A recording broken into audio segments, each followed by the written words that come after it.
I would now like to go over problem 49 with you. Horatio and Kelly were divorced at the end of last year. Neither Horatio nor Kelly remarried during the current year, and Horatio moved out of the state. Determine the filing status for Horatio and Kelly under the following independent situations.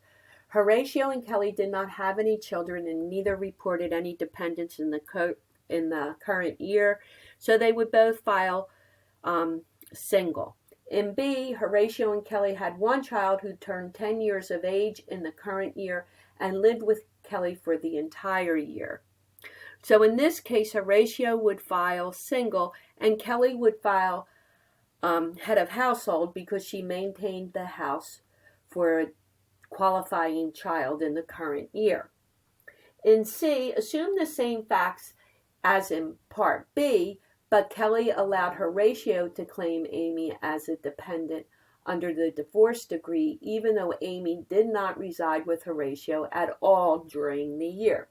Well, in this case, Horatio did not provide any of the requirements to take their daughter, Amy, as a dependent because she did not live with him the entire year, nor did he provide half of the cost of maintaining a home for her. So he would have to file single because the only reason he is taking Amy as a dependent is based on a divorce decree. And in this situation, he can claim her as a dependent.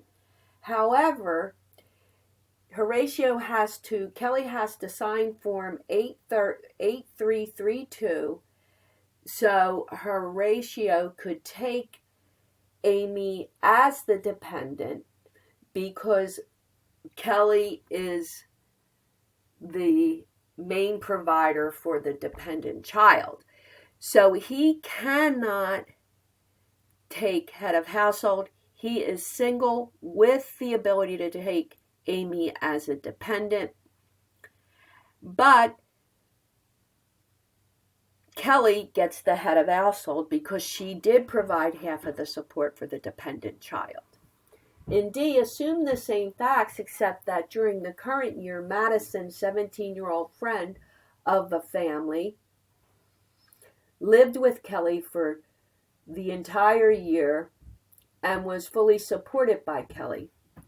Well, in this case, Horatio would be single, and so would Kelly be single because it was a friend. Even though she lived there for the entire year, she cannot file head of household because she fails the relationship test. And in E, assume the original facts except that during the current year, Kelly's mother, Janet, lived with Kelly for the current year. Kelly was able to claim Janet as a dependent under a multiple support agreement. And in this case, Horatio would file single and Kelly would file two, even though she was able to take her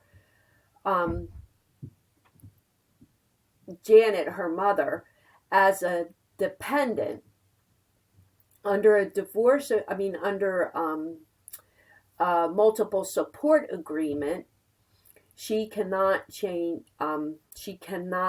take head of household because she didn't provide the home or maintain the home for more than 50% of the year for her mother. Usually in a multiple support agreement, the children of the parent splits or shares the household expenses to support their mother, but not one child provides more than 50%.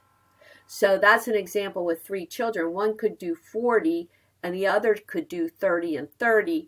No one provides more than 50% of their mother's support, so they can claim them, and only one of them can claim her as a dependent, but they don't meet the other requirements to be file head of household, where you have to provide the support for more than half the year. And one of the requirements for a multiple support is no one child can provide more than 50% of the support.